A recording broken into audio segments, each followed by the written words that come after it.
మౌన పోరాటం మౌన పోరాటం. నాకు ఒక కేసు పని మీద విజయవాడ వెళ్తున్నానని చెప్పి ఇంటి నుంచి బట్టలు తీసుకొని వెళ్ళాడు. అర్జెంట్ పని మీద వరంగల్ వెళ్తున్నాను. విజయవాడ అని చెప్పాడా? కానీ నాతో వరంగల్ అని చెప్పాడు.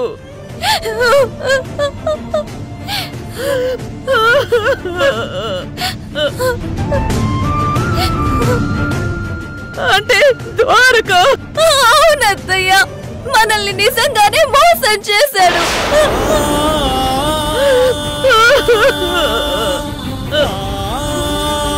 రేపే రుద్రని గుళ్ళో పెళ్లి చేసుకుంటున్నాడంట.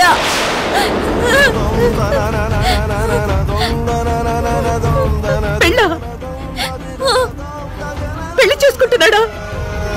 ఎక్కడ, ఏ గుళ్ళో? అది తెలీదత్తయ్యా. అసలు ద్వారక ఇలా ఎలా చేస్తాడు? ఒక భార్యుండగా విడాకులు తీసుకోకుండా ఇంకో పెళ్లి చేసుకోవడం చట్టరీత్యా నేరం అని వాడే ఎంతో మందిని అరెస్ట్ కూడా చేశాడు. అలాంటిది ఇప్పుడు వాడే రెండో పెళ్లి చేసుకుంటున్నాడా? అయ్యో ద్వారక, ఎంత పని చేస్తున్నావురా? అత్తయ్య అత్తయ్య, ఇప్పుడేం చెయ్యాలత్తయ్య? అయ్యో అవంతి, ఇప్పుడేం చెయ్యాలి? ఏం చెయ్యాలి? అయ్యో నాకేం అర్థం కావడం లేదు.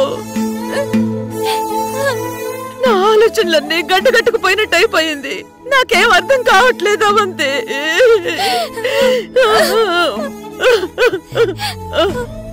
ద్వారక, అయ్యో ద్వారక.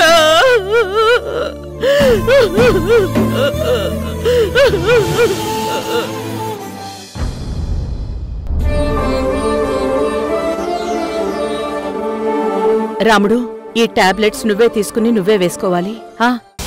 ట్రై చేయి రాముడు, ట్రై చేయి.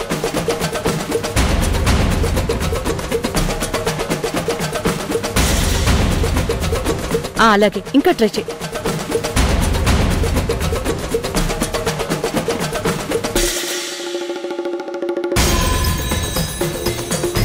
ఇదిగో water.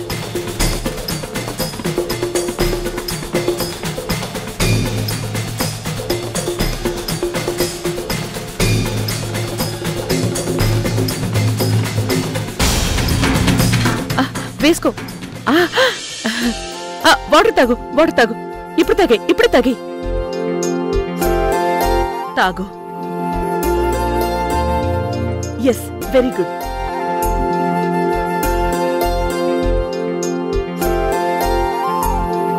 Super Kalyan Ramudu, super. నువ్వు తొందరలోనే మామూలు మనిషి అయిపోతావు. అయ్యో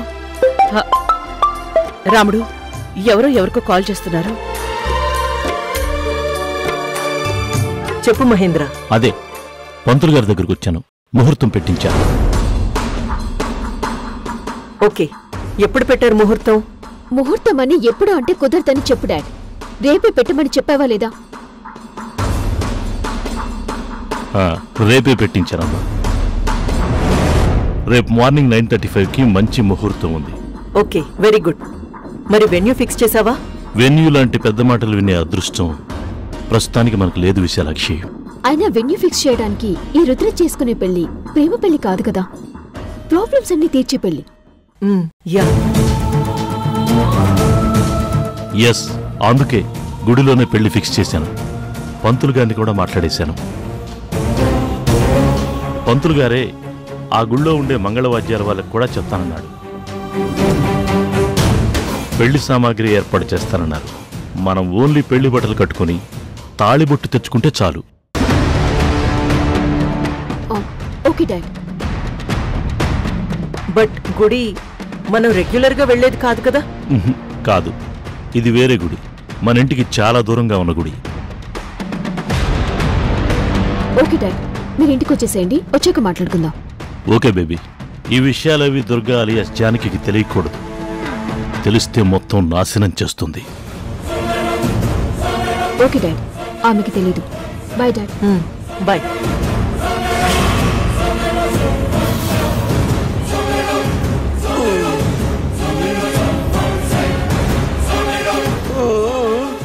తెలీదు రాముడు. లొకేషన్ ఎక్కడో తెలీదు, పెళ్లి జరిగే గుడి ఎక్కడో తెలీదు. ఇప్పుడు ఏం చేయాలి? పెళ్లిని ఎలా ఆపాలి?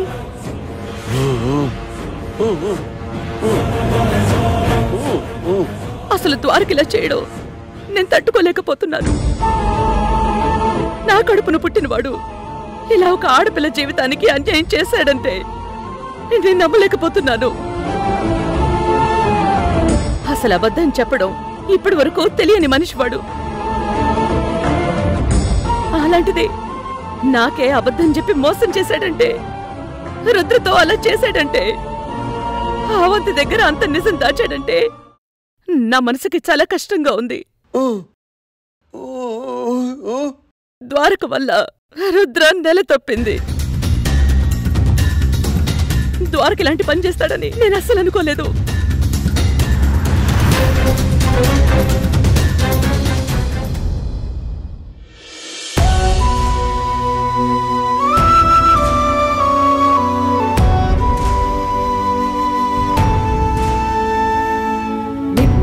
నింగికేగి సొక్కవై రాలినవు వెలుగవుతావనుకుంటే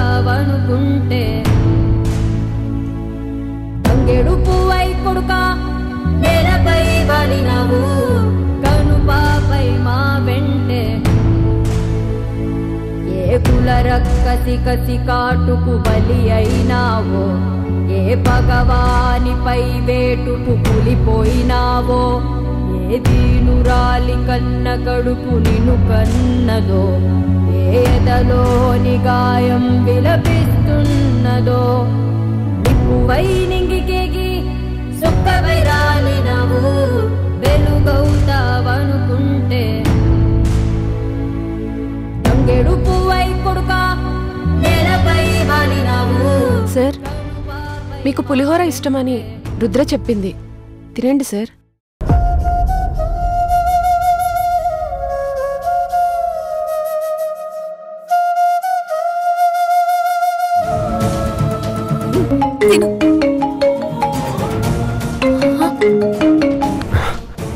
ఒక్క నిమిషం.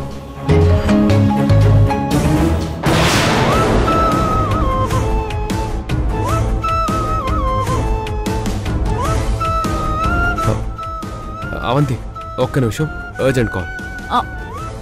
ఇప్పుడే వస్తాను.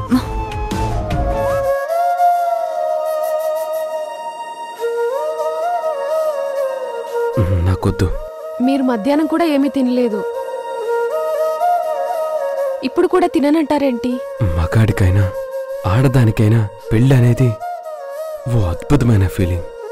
నా జీవితంలో అవంతి రావడంతో ఆ ఫీలింగ్ని మనసంతా నింపుకున్నాను. తన ప్రేమ ఈ మనసుని ఎప్పుడు ఖాళీ అవ్వనివ్వలేదు.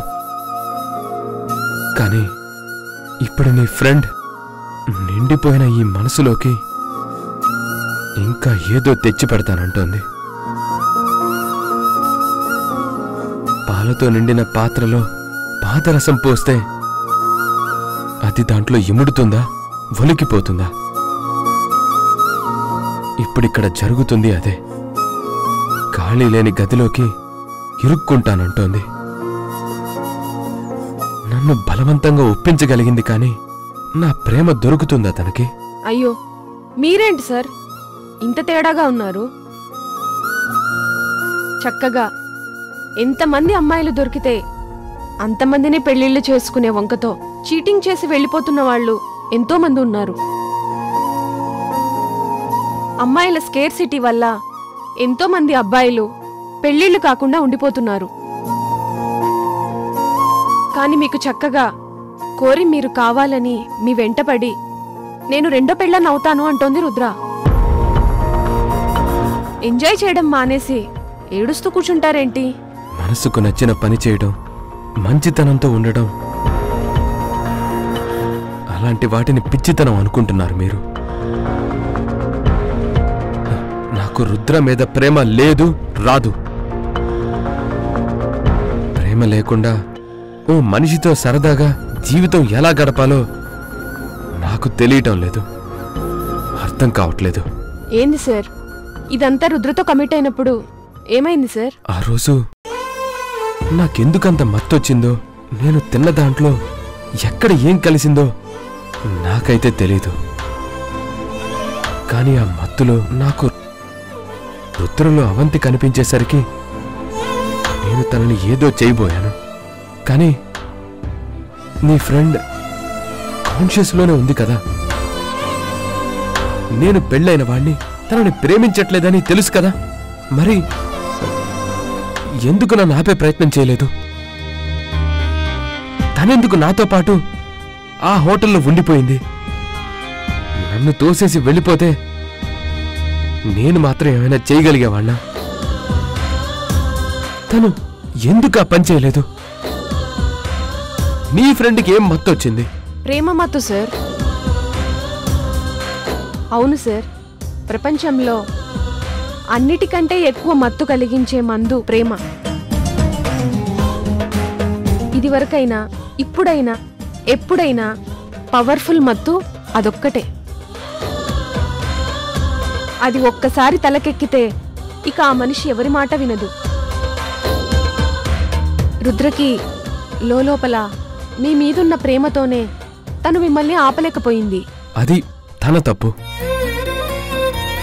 కానీ ఆ తప్పు వల్ల తనంత నష్టపోయిందో నేను అంతకంటే నష్టపోయాను. ఈ పెళ్లి వల్ల రుద్రాకి న్యాయం జరుగుతుంది. కానీ ఈ పెళ్లి వల్ల నేను ప్రాణంగా చూసుకొని నా భార్యకి దూరం అవ్వాల్సి వచ్చింది. రేపు మా పెళ్లి రోజు. పెళ్లి రోజున ఇంకో అమ్మాయిని పెళ్లి చేసుకుంటూ నా భార్యకి ద్రోహం చేస్తున్నాను. నా భార్య దగ్గర ఇప్పటి వరకు ఎప్పుడూ అబద్ధం చెప్పలేదు. ఒక్క నిజం దాయను లేదు. ఇప్పుడు ఇంత పెద్ద అబద్ధం చెప్పాను. ఇదే ఊళ్ళో ఉండి ఇంటికి దూరంగా ఉన్నాను. నా భార్యకి దూరంగా ఉన్నాను. అవంతిని ఏడిపించాను. ఎలా ఒప్పుకున్నావు ద్వారక? నన్ను మోసం చేసి ఇంకో పెళ్లి ఎలా చేసుకుంటున్నావు? ఎందుకు చేసుకుంటున్నావు? ఏ నా ప్రేమలో నీకేదైనా తక్కువ అయిందా? నా ప్రేమ నీకు సరిపోలేదా? ఎందుకు చేసావు ద్వారక? ఇలా ఎందుకు చేసావు? నన్ను వదిలేసి ఎందుకు వెళ్ళిపోయావు? నేను నీ ప్రేమ నాకు మాత్రమే అనుకున్నాను. కానీ నీ ప్రేమని పనిచేస్తున్నావు ద్వారక.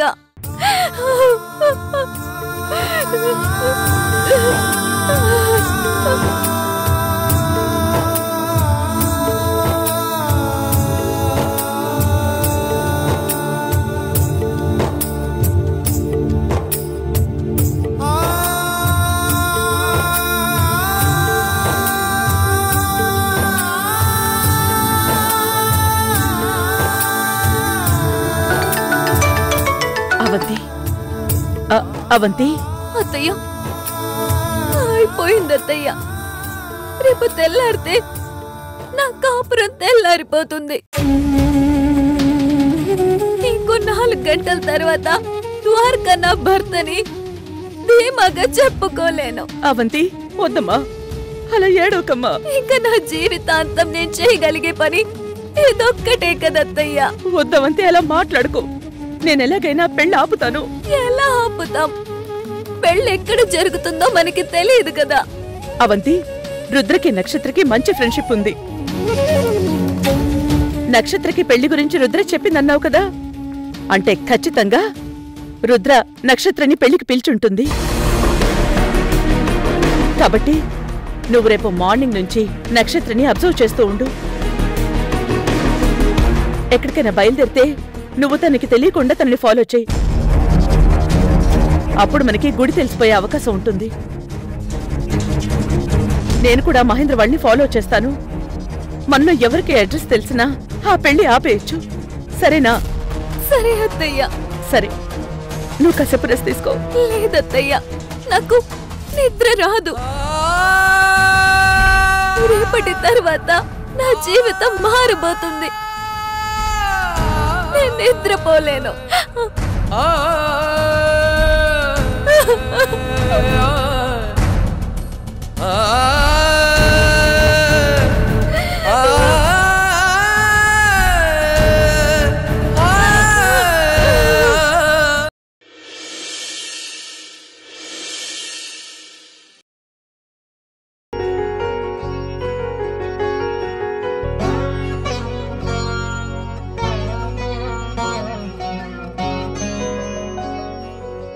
కళ్యాణ్ రాముడు, లేచావా? సరే, ఈరోజు ద్వారకకి రుద్రకి గుళ్ళో పెళ్లి చేస్తున్నావని రాత్రి చెప్పారు కదా. ఇప్పుడు వాళ్ళ పెళ్లికి బయలుదేరుతున్నాను. నేను వాళ్ళని ఫాలో చేస్తూ వెళ్తాను.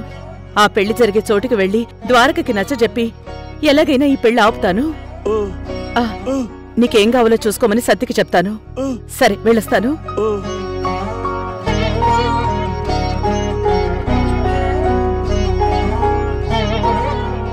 సతీ, సతీ! అమ్మగారు, మహేంద్ర విశాలక్షి వాళ్ళు పైనున్నారా? లేదమ్మా, వాళ్ళందరూ రాత్రి 11ంటికి ఏదో పనుందని బయటికెళ్లారు. రాత్రి వెళ్ళిపోయారా? అవునమ్మా. అయ్యో, ఎలా తెలుసుకోవాలి? ఈ అవంతి వల్లే పెళ్లి జరిగే గుడి ఎక్కడ తెలుసుకోవాలి? ఏమమ్మగారు, వాళ్ళతో ఏమైనా పనుందా? ఏం లేదురా, నేను బయటకెళ్తున్నాను. అయ్యగారిని జాగ్రత్తగా చూసుకో. అలాగే అమ్మగారు.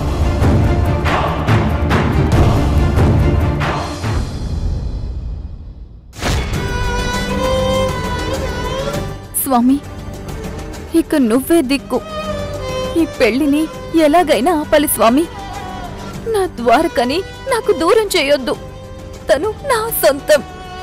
తనలో నేను సగం. మిగిలిన సగాన్ని వేరే ఎవరికో ఇచ్చేస్తే ఇక అతనే ఉండడు. అతను లేని జీవితం జీవితమే కాదు. ద్వారక నాకు కావాలి స్వామి. ఏదో ఒకటి చెయ్యి.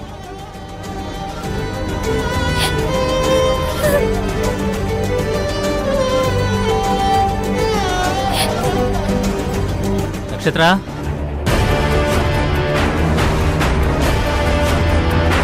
ఇదిగో అవంతి ఇంట్లో ఉందేమో చూడు. తనుంటే మనం బయలుదేరడం చూసిందంటే పెళ్లికి వెళ్తున్నామని తెలిసిపోతుంది. లేదు, తనెక్కడో పెరట్లో ఉన్నట్టుంది. మనం త్వరగా వెళ్ళిపోదాం. పద పద పద. అవును, నా డ్రెస్ ఎలా ఉంది? ఇదేమీ అందరూ వచ్చే పెళ్లి కాదు, నీకో సంబంధం చూసుకోవడానికి. ఈ వయసులో నువ్వెలా ఉన్నా ఎవరూ పట్టించుకోరు. పద, వెళ్దాం. ఛ, నక్షత్రం ఎప్పుడు ఇంతే. కొంచెం కూడా పాజిటివ్గా మాట్లాడదు.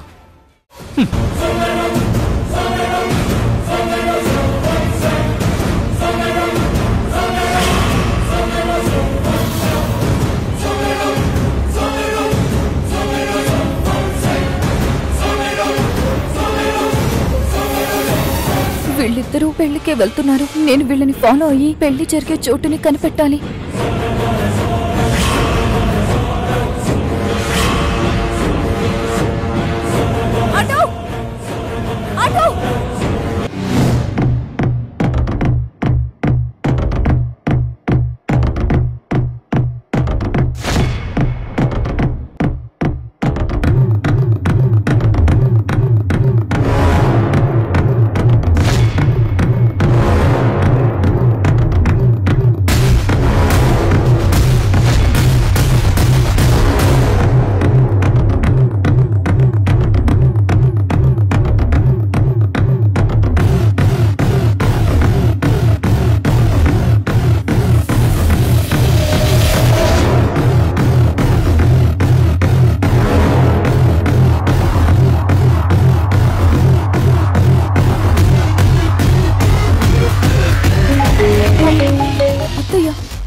అత్తయ్య, ఏమైంది అవంతి?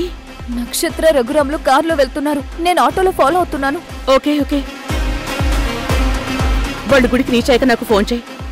నేను అక్కడికి వచ్చేస్తాను. సరే అత్తయ్య. ఓకే అమ్మా.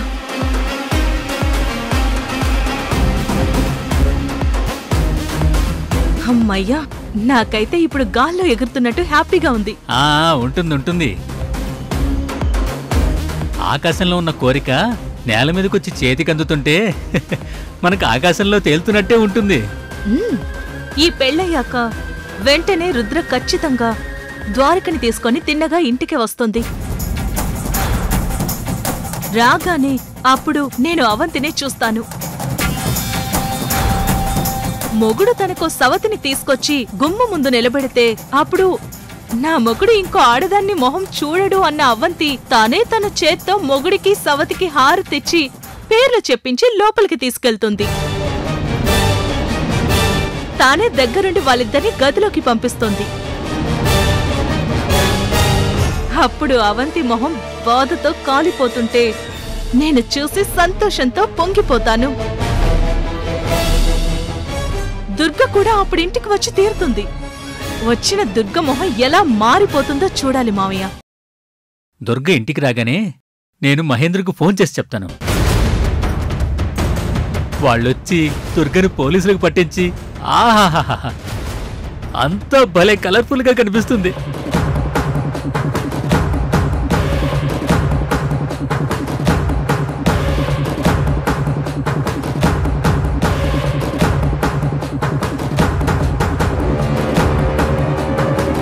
ద్వారక, మన పెళ్లికి ఎవరొచ్చారో చూడు.